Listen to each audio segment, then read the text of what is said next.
Hello students, I, Miss Kavalpreet Kaurpuri, welcome you to my YouTube channel. I am from Mumbai and I have completed my Masters in Business Management and I am set and net qualified in the subject of Commerce.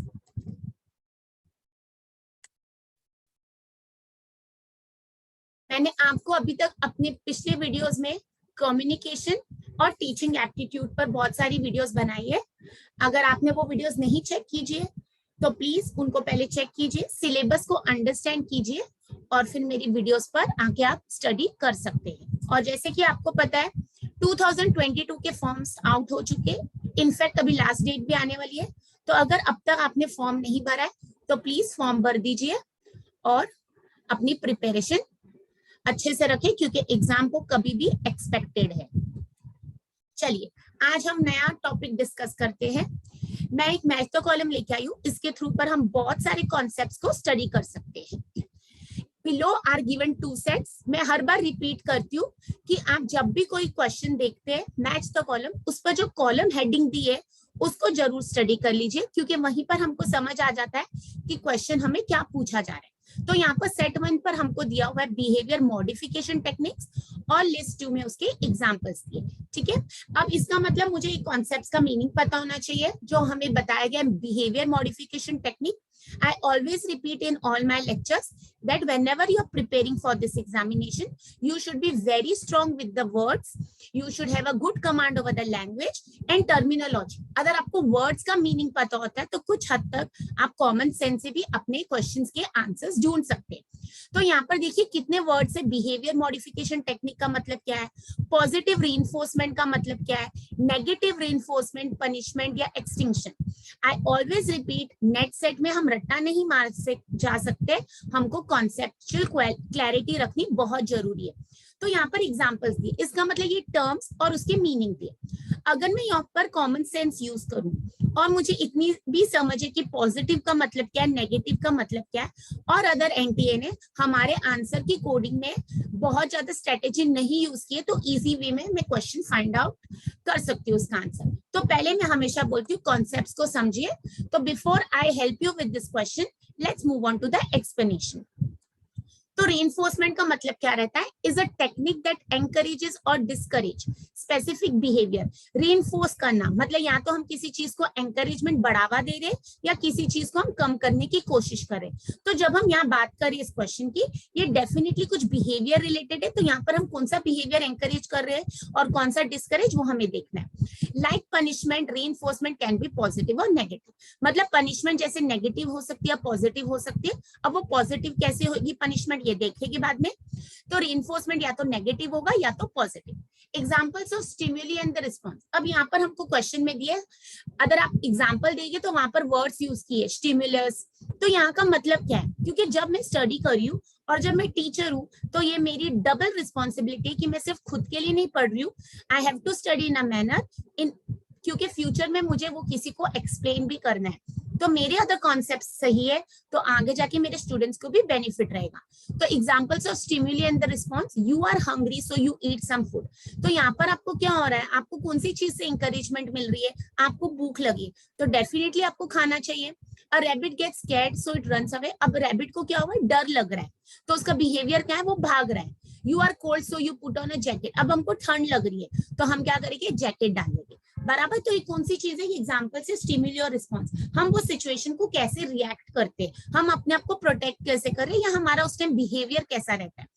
N aversive stimulus. अब ये मैंने meaning का मतलब क्यों बताया, क्योंकि जब आप लिस्ट 2 का स्टेटमेंट 2 पढ़ेंगे तो वहां पर इसका मीनिंग है। An aversive stimulus is an unpleasant event. Unpleasant मतलब not favorable, that is intended to decrease the probability of a behavior. मतलब ये चीज से हम कोई चीज की probability, कोई चीज को कम करने की कोशिश कर रहे हैं। When it is presented as a consequence.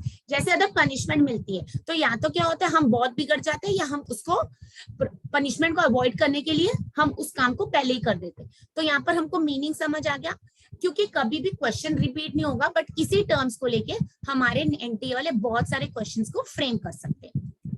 Next देख लेते हैं। अभी कुछ थियोरीज है। अगर आप साइकोलॉजी के स्टूडेंट है या आपने कभी ऑर्गेनाइजेशनल बिहेवियर जैसे सब्जेक्ट्स पढ़े तो यहाँ पर हमको थोड़ा सा इंट्रोडक्शन देते हैं। और हम जब कॉमर्स के स्टूडेंट होते हैं तो कॉमर्स में या तो हमें ये सब्जेक्ट आता है ये ऑर्गेनाइजेशनल बिहेवियर, मैनेजमेंट स्टूडेंट्स को भी मिलता है वो सब्जेक्ट, या हमने कभी psychology human behaviour at work पढ़ा है, या बेसिक नॉलेज।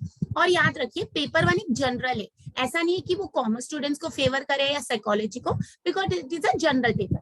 तो ये थोड़ी अवेयरनेस होनी हमको बहुत जरूरी है। तो अब ये देखो, स्किनर एक अमेरिकन साइकोलॉजिस्ट थे जिन्होंने प्रोपाउंड किए theory of operant conditioning, which is also known as theory of reinforcement। तो जब मैं कॉन्सेप्ट स्टडी कर रही हूँ, मुझे ये पता लगना चाहिए कहाँ से क्वेश्चन आया है। अगर आपने मोटिवेशन पढ़ा है कभी मैनेजमेंट या कॉमर्स में, तो आपको वहां पर भी ये सारे कॉन्सेप्ट्स आ जाएंगे। एंड इंस्ट्रूमेंटल कंडीशनिंग थ्योरी, अब मैं आपको ये 5-10 मिनट्स की वीडियो में सब तो नहीं पढ़ा रही हूँ, तो अगर आज आपने कुछ नया टर्म्स, न्यू थ्योरी पढ़ी है मुझसे, तो आपका ये फर्ज बनता है आप उसको जाके इन डेप्थ स्टडी कीजिए। एटलीस्ट आपको थ्योरी का मीनिंग, आपको उसके कुछ फीचर्स, या वो थियरी क्यों बनाई गई है, या उनके प्रोपाउंडर्स के नाम, क्योंकि क्वेश्चन डायरेक्ट आ सकता है थियरी ऑफ ऑपरेंट कंडीशनर किसने दी है, तो हमें पता होना चाहिए स्किनर है। स्टिमुलस रिस्पांस थियरी किसने दी है, थॉर्नडाइक ने। क्लासिकल कंडीशनिंग थियरी किसने दी है, पैवलोव ने। और थियरी ऑफ इनसाइट, ठीक है। तो अभी यहाँ पर क्या है, कुछ क्वेश्चंस या ये अभी तक थियरीज पूछी नहीं गई है, बट जब हम एक स्टडी करते, कभी भी हम गूगल सर्च करते, तो हमें बहुत सारी एक्स्ट्रा इंफॉर्मेशन भी मिल जाती। तो let's move on to the next. Reinforcement theory, ये आपको ग्राफ से या मैं बोलूं चार्ट या पिक से बहुत इजीली समझ आ जाता है, तो हम ये बाद में डिस्कस करते हैं, क्योंकि अगर मैंने आपको एक्सप्लेन कर दिया तो ये आप सेल्फ स्टडी भी खुद कर सकते हैं, ठीक है। अभी रीइंफोर्समेंट थ्योरी क्या है, behaviour is determined by it's consequences. Consequences होते हैं रिजल्ट, तो हमारा बिहेवियर किस पर डिपेंड होता है, कॉन्सिक्वेंसेस पर। Rewards and punishments for specific behaviours. Operant conditioning का मतलब क्या है, ये जो थ्योरी दी है, it is learning that takes place as a consequence of behaviour. तो लर्निंग क्यों हो रही है, बिहेवियर के ऊपर डिपेंड हो रही है। Behaviour that is positive consequences is repeated. अगर आपको किसी चीज की तारीफ मिलती है, तो डेफिनेटली आप वो काम को बार बार करना चाहेंगे। Behaviour that is negative consequences is avoided. और आप समझदार है, आपको किसी चीज के लिए डांट पड़ी है, या आपको उसको पता है नेगेटिव रिजल्ट आने वाला है, तो आप कोशिश करेंगे उस चीजों को अवॉइड करने की। Managers can create contingencies that employ rewards to encourage desirable behaviors। अब जब हम कॉर्पोरेट या हम कोई भी सेटअप की बात करें जहां पर काम होता है, एम्प्लॉयर एम्प्लॉय की रिलेशनशिप है, तो मैनेजर्स क्या कर सकते हैं, लोगों को रिवॉर्ड दे सकते हैं एम्प्लॉयज को, क्योंकि कुछ अच्छे, जैसे हम पढ़ते हैं ना मोटिवेशन में, मॉनेटरी एंड नॉन मॉनेटरी। कुछ लोग सिर्फ पैसों से मोटिवेट होते हैं, कुछ लोग सिर्फ तारीफ से भी मोटिवेट हो जाएंगे, ठीक है। तो अगर मैं उनको पॉजिटिव रिवॉर्ड्स दे रही हूँ, तो डिजायरेबल बिहेवियर आ सकता है। And they can also use punishments to discourage undesired. जैसे आप बार बार लेट आ रहे, तो one time they will adjust, 2, 3, 4, अगर ऐसे रिपीटेडली हो जाएगा, then they will start deducting your salary और मार्क यू एब्सेंट। क्यों, क्योंकि हमको वो बिहेवियर को कंट्रोल करना है। तो आपको होप से समझ आ गया रीइंफोर्समेंट क्या है। नेक्स्ट देखते हैं, फिर से यहाँ पर क्या दिखा है, देखो पॉजिटिव अगर देखे और नेगेटिव देखे, तो पॉजिटिव रीइंफोर्समेंट, मैनेजर क्या कर रहा है, प्रेज कर रहा है एम्प्लॉय को। Positive reinforcement, positive behaviour followed by positive consequences. आपको पॉजिटिव कॉन्सिक्वेंस आएगा, आपने बहुत अच्छा परफॉर्मेंस किया, आपको हो सकता है इस बार कोई रिवॉर्ड दिया जाए, तो आप और मोटिवेट होंगे। नेगेटिव रीइंफोर्समेंट में क्या हो जाएगा, positive behaviour is followed by removal of negative consequences. आप पॉजिटिव बिहेवियर कैसे मोटिवेट किया, आपने नेगेटिव कॉन्सिक्वेंसेस को रिमूव कर दिया। Manager stops nagging the employee. आप मैनेजर आपके सर पर आके खड़े होकर काम करवाता था, किट करते थे, चिड़चिड़ करते थे, तो अब वो स्टॉप हो गया, तो उसके वजह से भी क्या हो गया, आपकी परफॉर्मेंस इंप्रूव हो गई। नेक्स्ट देखते हैं पनिशमेंट क्या होती है, मैनेजर डिमोट्स, ठीक है। Punishment, negative behaviour followed by negative, तो यहाँ पर क्या हो गया, नेगेटिव है, नेगेटिव का रिजल्ट नेगेटिव। एक्सटिंक्शन क्या होता है, मैनेजर इग्नोर्स द बिहेवियर, तो negative behaviour followed by removal of positive consequences. आप नेगेटिव बिहेवियर है और किसकी वजह से हो रहा है वो, because you have remove the positive consequences. तो मे बी आप वो स्टेप पर गए जब आपको पता है या तो इंप्रूव नहीं हो सकता, या तो हो सकता है ऐसे करने से आपको पॉजिटिव रिजल्ट आ जाए।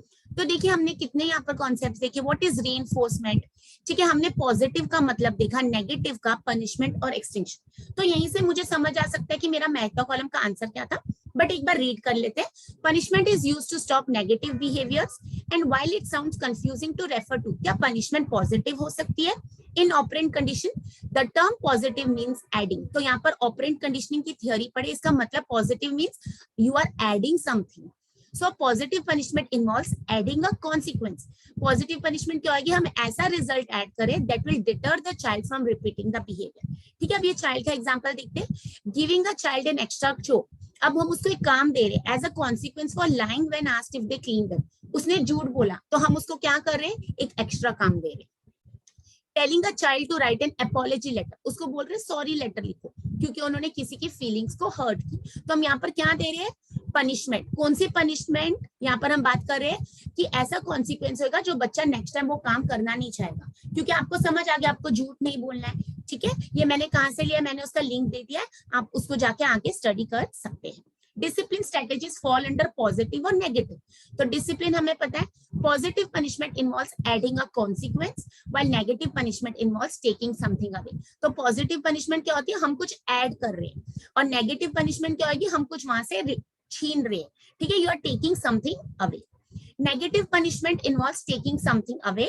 एग्जाम्पल्स, टेकिंग अवे प्रिविलेजेस और रिमूविंग पॉजिटिव एडवांटेज। तो आप उनसे कुछ रिटर्न ले रहे हैं, जो पहले आप उनको देते थे अब आप वो नहीं देंगे। तो specific examples of negative punishment include actively ignoring a temper tantrum. आपको पता है अभी आपके किड्स कुछ खरीद रहे हैं और जिद करेंगे तो आप उसको इग्नोर कर रहे हैं।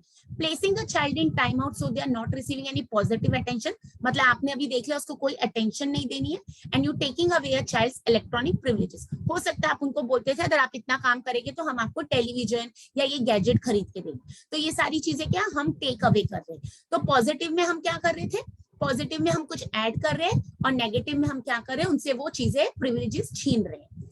Positive reinforcement refers to giving a child something that reinforces good behavior। अब हम मोटिवेशन दे रहे हैं कि अगर आप ये अच्छा काम करोगे आपको और बेटर मिलेगा। Discipline that relies mostly on positive reinforcement is usually very effective.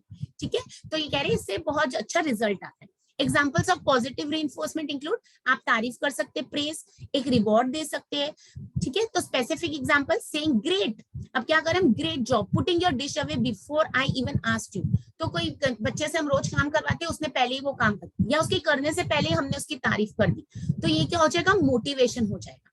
allowing a child to earn time to play on the tablet because they completed the homework। तो हम क्या करेंगे, उनको थोड़ा एक्स्ट्रा टाइम देंगे, या हम उनको अलाउ करेंगे कि आप अपने टैबलेट मतलब अपनी इलेक्ट्रॉनिक डिवाइस यूज कीजिए क्योंकि आपने होमवर्क है। तो ये हम क्या कर रहे हैं, पॉजिटिवली उसको मोटिवेट कर रहे हैं। Negative reinforcement is when a child is motivated to change their behavior because it will take away something unpleasant। अब देखते हैं, a child who stops a behavior because their parent yells at them is trying to get rid of the negative reinforcement। अब मुझे पता है मैंने अपना कमरा क्लीन नहीं किया है, मम्मी आके सुबह सुबह चालू हो जाएगी, तो हम क्या कोशिश करेंगे, हम पहले ही कमरा क्लीन कर लेते so that I have to avoid the nagging of my mother। तो negative reinforcement should be use sparingly with kids as it is less effective. तो कह रहे हैं बच्चों के साथ ये चीज नहीं यूज करनी चाहिए, but yes it depends upon the psychology of the kid, क्योंकि कभी कभी क्या होता है, कुछ बच्चों को जब तक हम डांटेंगे नहीं वो काम नहीं करेंगे, कुछ बच्चों को बिना कहीं भी वो मोटिवेशन ऑलवेज अपने साथ रखते हैं। Example, a child has been getting into arguments with peers at the bus stop. अब बता रहे छोटा बच्चा है जो हर बार आर्ग्यूमेंट कर लेता है अपने फ्रेंड्स के साथ बस स्टॉप पर। तो अब ये जब पेरेंट्स को पता लगता है वो क्या करते हैं, the child mother starts going to the bus stop with them every day. तो रोज मम्मा उसके साथ बस स्टॉप पर जा रही है, तो चाइल्ड बिगिंस बिहेविंग, तो चाइल्ड अच्छे से बिहेव करे so that mother won't wait for the bus. तो उसको और लगेगा ना मम्मी रोज आ रही है, मेरा झगड़ा देख रही है, तो what is a better solution, जब child stop getting into arguments. तो ये क्या था, negative reinforcement. A teenager complains about school during the ride to school every morning. अब पापा बच्चे को या मम्मा छोड़ने जा रही है स्कूल में, ठीक है, रोज वो कंप्लेन करता है कि स्कूल में ऐसा होता है, तो what does the father does, he turns on the talk radio loudly to talk. तो वो रेडियो इतनी जोर से बचाते हैं कि अभी बच्चे का ध्यान ही चला गया। The next day the teenager does not complain about anything because they don't want to listen to talk. अब वो बोलेगा ही नहीं क्योंकि उसको पता है जब मैं बोलता हूँ पापा रेडियो को तेज कर देते हैं। ठीक है, तो ये सब चीजें क्या है, हम वो चीजें अवॉइड कर रहे हैं क्योंकि हमें पता है उसका कॉन्सिक्वेंसेस क्या है। Now let's understand what is behavior modification. As a teachers, हमें ये पता है हमारे पास जब स्टूडेंट्स आते हैं हमारी रिस्पॉन्सिबिलिटी होती है कि हम उनका बिहेवियर मॉडिफाई करें। Yes, it automatically happens. जब आप बच्चे को थोड़ा लव, रिस्पेक्ट एंड केयर देते हैं तो हम कोई भी बिहेवियर को चेंज करने के केपेबल है। What is behavior modification? Do you remember being punished as a child? Why do you think your parents did that? Despite what we thought back then, it wasn't because they hated us and enjoyed watching us suffer. तो कह रहे हैं कि parents हमें क्यों punishment देते थे, ऐसा नहीं था उनको बहुत मजा आता था, ठीक है, या वो हमसे नफरत करते थे। They just did why? Because disapproved of our actions and were hoping to prevent us। तो कोई गलत काम कर रहे हैं तो वो कंट्रोल करना चाहते हैं। Behavior modification refers to the techniques used to try and decrease or increase a particular type of behavior. तो behavior modification में कोई टेक्निक है जहां पर या तो हम वो behavior को encourage करना चाहते हैं या discourage. This might sound very technical, but it's used very frequently by all of us. Parents use this to teach their children right from wrong. But obvious ना, कोई गलत काम करेंगे, मार्क्स अच्छे नहीं आए या किसी से झगड़ा करके आए या झूठ बोल रहे हैं. Therapists use it to promote healthy behavior in the patients, and animal trainers use it to develop obedience between a pet and its owner. तो ये भी बहुत सारे examples हैं. We even use it in our relationships with friends and significant others. कभी कभी किसी ने कुछ गलत किया, हम उनसे बात नहीं करेंगे. आजकल तो तुरंत व्हाट्सएप पर ब्लॉक हो जाते हैं. Our responses to them teach then what we like. तो हमारा रिस्पॉन्स, हमारा बिहेवियर बताएगा whether we are accepting your behavior or not. तो ये मैंने दिया आपको डिटेल इन डेप्थ स्टडी के लिए. जनरली हमारे पेपर 1 में लिमिटेड कंटेंट है अब, बट यस कोई भी चीज का थियरी जानना हमें बहुत जरूरी है. तो यहाँ पर देखिए बिहेवियर मॉडिफिकेशन मेथड पॉजिटिव या नेगेटिव. अब देखिए मैनिपुलेशन है और गोल्स है. तो गोल्स में हमारे पास क्या है, reinforcement increases the target behavior and punishment reduces the target behavior. Manipulation positive means adding something, negative means you are removing something. तो देख लेते हैं अभी. पॉजिटिव रिइंफोर्समेंट हमें समझ आ गया, नेगेटिव रिइंफोर्समेंट समझ आ गया, पॉजिटिव पनिशमेंट. तो कब कौन सा इंक्रीज करना है, कौन डिक्रीज करना है, उसका क्या कॉन्सिक्वेंसेज है. अब ये हमारी ऑपरेंट कंडीशन की थ्योरी है. ठीक है, it is divided into two, reinforcement which is increases the behavior and punishment which decreases the behavior. If I look at punishment, तो punishment is further divided into two, positive and negative. ठीक है. Now अब positive में क्या बता रहे हैं, you are adding something, and negative में आप बता रहे हैं you are removing that something. Okay. अब रीइंफोर्समेंट में बिहेवियर इंक्रीज हो रहा है, पॉजिटिव में you are adding the repetitive stimulus, and negative में क्या हो रहा है, दो चीजें हो रही है, या तो आप एस्केप कर रहे हो या एक्टिव अवॉइडेंस कर रहे हो. ठीक है. तो एस्केप मतलब हम उससे क्या करें, एग्जांपल दिया, turning of an alarm clock by pressing the snooze button. मतलब आप और सोना चाहते हैं या फिर आप देख रहे हैं आप उठ रहे हैं कि नहीं. Active avoidance is studying to avoid getting a bad grade. तो आप पहले से उसको अवॉइड करें चीज को, क्योंकि आपको पता है अगर आप स्टडी नहीं करोगे तो आपको बैड ग्रेड आएगा. ठीक है. तो reinforcement positive, negative. Negative is further divided into escape and active avoidance. Punishment decreases the behaviour, either it is positive और negative. Positive presence of a stimulus, negative absence of a stimulus. Reinforcement increases the behavior, punishment decreases the behavior, escape removes the stimulus, and avoidance prevents the stimulus. तो ये सारे concept है. ठीक है. अब हम आ जाते हैं अपने फर्स्ट क्वेश्चन पर जो मुझे आपको एक्सप्लेन करना था. अब देखिए भले वो क्वेश्चन मैं कॉमन सेंस से भी सॉल्व कर सकती थी, बट यहाँ पर देखिए मुझे कितने सारे टर्म्स पता लग गए. What is positive reinforcement, what is negative reinforcement, what is punishment and what is extinction. अब मैं ना कॉमन सेंस यूज करती हूँ.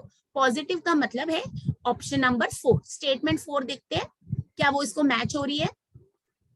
The behavior increases in frequency after the presentation of the stimuli.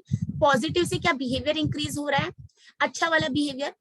मुझे लगता है तो क्वेश्चन मैच करके देखते हैं. अब एक्सटिंक्शन का मतलब मुझे क्या समझ आ रहा है, या पनिशमेंट. देखिए पनिशमेंट सबसे इजी था मैच करने को. पेनफुल और aversive stimulus is presented to stop the occurrence of a behaviour. तो C and 2. Quickly go to the option C and 2. कहां पर मैच हो रहा है, तो ऑप्शन नंबर 3 में ही वो मैच हो रहा है और ऑप्शन नंबर 4 में. अब मैं श्योर हूं ए का आंसर 4 है, क्योंकि अगर मैं पॉजिटिव रीइंफोर्समेंट करूंगी तो वो बिहेवियर इंक्रीज होगा. नेगेटिव रीइंफोर्समेंट मैच हो रहा है 3 से. The behaviour increases in frequency after the removal of the stimulus. ठीक है. तो अगर मैंने आपको ये कॉन्सेप्ट एक्सप्लेन नहीं किया होता तो आपको ये स्टेटमेंट थोड़ी डाउटफुल लगती है कि क्या बोल रही है स्टेटमेंट. और एक्सटिंक्शन मतलब क्या रहता है, first withdrawal of pleasant stimulus और application of an aversive stimulus to stop the behaviour. जैसे मैंने आपको बताया था बॉस हो सकता है अभी इग्नोर करना स्टार्ट कर दे, तो you are withdrawing something. So here option number 3 is the correct answer. आपको जितने इजी कॉन्सेप्ट समझ आ जाएंगे उतने इजी. अब यहाँ से हम पॉजिटिव रीइंफोर्समेंट थ्योरी बता सकते हैं, हम स्टिमुलस का मतलब बता सकते हैं, हमें बिहेवियर मॉडिफिकेशन का मतलब पता लग गया, मुझे एक्सटिंक्शन का मतलब पता लग गया. अब एक्सटिंक्शन हम बोल सकते हैं ना, स्पीशीज कुछ एक्सटिंक्ट हो रही, खत्म हो रही है, तो वैसे भी हम कॉमन सेंस लगा सकते हैं. बट पॉसिबल था कि वो पनिशमेंट को सबको कॉमन यहाँ पर 2-2 मैच करके देते, क्योंकि उनको पता है यहाँ पर इजी आंसर फाइंड आउट नहीं कर पाते. तो प्लीज अंडरस्टैंड, कॉन्सेप्ट्स बहुत इंपॉर्टेंट होते हैं. जो भी नया वर्ड आप रीड करो उसको थोड़ा सा जाके गूगल करके अंडरस्टैंड कीजिए और अपनी लैंग्वेज को इंप्रूव करने की कोशिश. अब आप ये इजीली सॉल्व कर सकते हैं. आपको कुछ भी डाउट रहेगा आप मुझे मैसेज कर सकते हैं, कॉमेंट कर सकते हैं. और अब हम नेक्स्ट क्वेश्चन देख लेते हैं. चल below I listed some learners characteristics. अब किसकी बात करें? लर्नर मतलब स्टूडेंट के फीचर्स बता रहे। Identify those that help in effective teaching, मतलब ऐसे स्टूडेंट्स के कौन से कैरेक्टरिस्टिक्स है जो मेरी टीचिंग को अच्छे से प्रोड्यूस कर सकते हैं, रिजल्ट ला के दे सकते हैं। Statement A, learners respect for teacher. B, learners level of mental ability. C, learners previous experience. D, learners level of interest to study. Learners level of interpersonal relation and learners view about the society.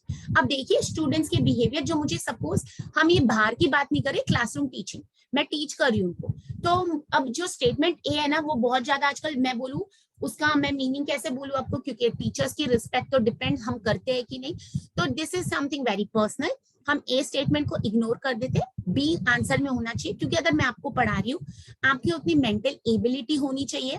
Previous experience yes, अगर मैं आपको directly NTA का syllabus पढ़ा दूं और आपने कभी degree की ही नहीं है तो आपका लेवल थोड़ी ना बनेगा, तो आपका प्रीवियस एक्सपीरियंस होना जरूरी है। तो I am sure B and C has to be in the answer. Learners level of interest to study, yes मैं आपको कितने अच्छे से भी पढ़ा दूं या क्वेश्चन पेपर कितना भी इजी हो, अगर आपको इंटरेस्ट ही नहीं था स्टडी करने में तो आपके रिजल्ट कभी आएगा ही नहीं। Learners level of interpersonal relation, अब इंटरपर्सनल रिलेशन हमने कम्युनिकेशन में देखा था, दो लोगों के बीच का रिलेशन, बट यहाँ पर तो वो कहीं पर भी नहीं नजर आ रहा। And learners view about the society, तो अभी देखते हैं ऐसे कौन से ऑप्शन है जहां पर बी, सी और डी मुझे लग रहा है, तो बी, सी और डी कहीं पर आ रहा है। अभी हमें क्या देखना है, हमारे पास कितने ऑप्शन है वहां पर, कोडिंग में 4 दिए, तो बी आ रहा है कहीं पर, सी आ रहा है कहीं पर, ऐसे आप देख सकते हैं। ठीक है, तो ऑप्शन नंबर 4 में देखते हैं, बी आ रहा है, सी भी आ रहा है, डी भी आ रहा है। अब आई am sure E is not the answer and A is not the answer, तो मैं फर्स्ट ऑप्शन को एलिमिनेट कर दूंगी क्योंकि उसमें ए है। मैं सेकंड को एलिमिनेट क्यों कर रही हूँ, क्योंकि वहां पर मुझे पता है learners level of interpersonal relation नहीं आना चाहिए, और मेरे पास थर्ड कोडिंग में भी फिर से ए है, तो मेरा आंसर 100% 4 है। भले मैं श्योर थी या नहीं, बट देखो कोडिंग कैसे मैच कर रहे, तो B has to be the answer, learners level of mental ability. C भी आंसर में आना चाहिए, लर्नर्स प्रीवियस एक्सपीरियंस।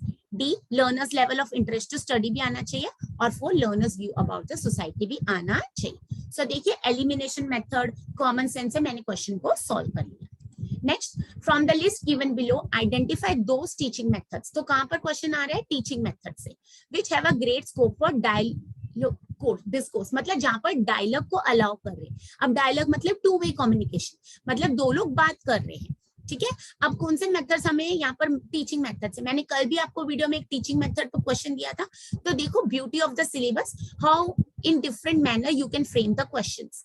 तो lecture with audio video aids, अगर आप लेक्चर के बारे पढ़ेगी तो लेक्चर कभी भी 2 वे नहीं होता है, it does not allow dialogues, teacher बोलती जाती है सिर्फ। ट्रेडिशनल मेथड, टीम टीचिंग, जब हम कॉन्सेप्ट रीड करते हैं हमें पता होना चाहिए what is team teaching. Tutorials आपको पता है, जैसे आप बिजनेस कम्युनिकेशन के ट्यूटोरियल्स या मैथमेटिक्स में आपको ट्यूटोरियल्स होते हैं। प्रॉब्लम सॉल्विंग मेथड्स, क्या प्रॉब्लम सॉल्विंग में हम डायलॉग्स कर रहे हैं।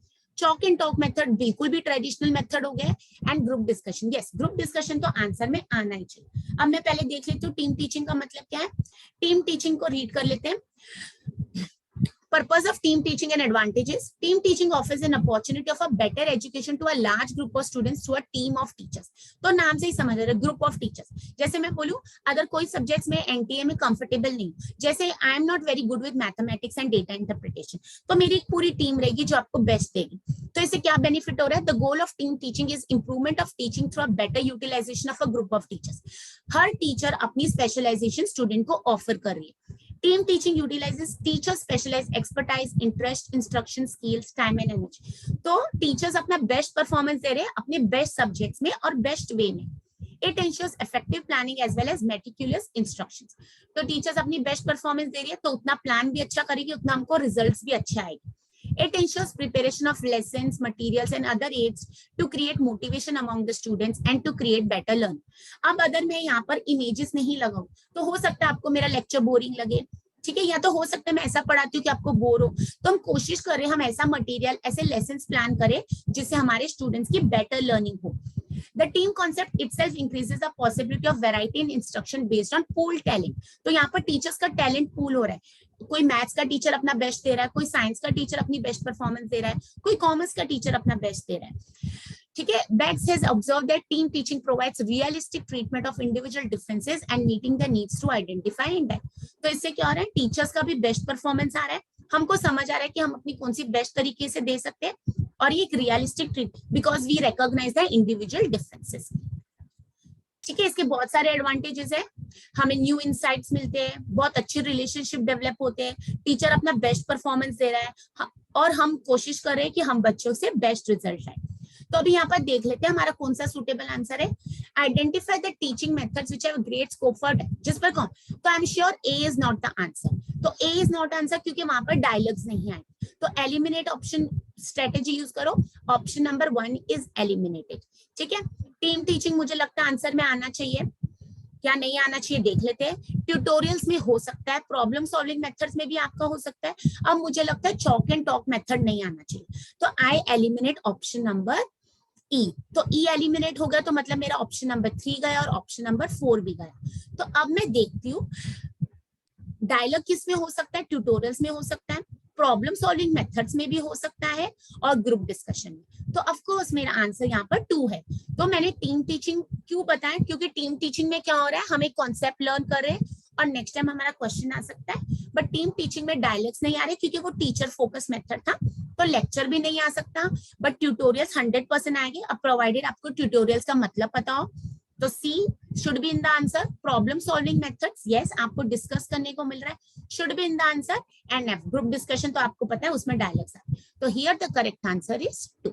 ओके, तो देखिए कितने कॉन्सेप्ट्स हम समझते हैं। मैं आपको रिपीट करती हूँ कि जब भी हम कोई क्वेश्चन पढ़े उसके 4 ऑप्शंस तक जाइए, उसको स्टडी कीजिए। आज अगर मैंने ट्यूटोरियल्स का मतलब नहीं बताया या टीम टीचिंग का मतलब नहीं पता लगा तो नेक्स्ट टाइम हमारे इसके ऊपर आंसर्स मिस हो जाएंगे।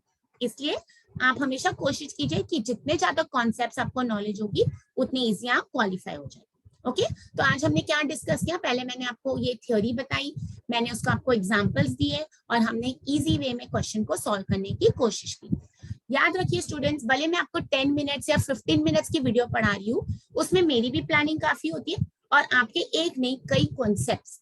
तो आपका ये फर्ज बनता है आज आप सारे क्वेश्चंस टीचिंग एप्टीट्यूड में जो भी आपको ये कंटेंट रिलेटेड मिले आप उसको सॉल्व करके देखिए कि आपको मेरी वीडियो से हेल्प हुआ है कि नहीं। And I wish you all the best. आपको अगर मेरे चैनल की वीडियोस पसंद आ रही है, आपको मेरी एक्सप्लेनेशन अच्छी लगी है, तो please do comment and subscribe to my channel and share with your friends. Again, I wish you good luck. Thank you.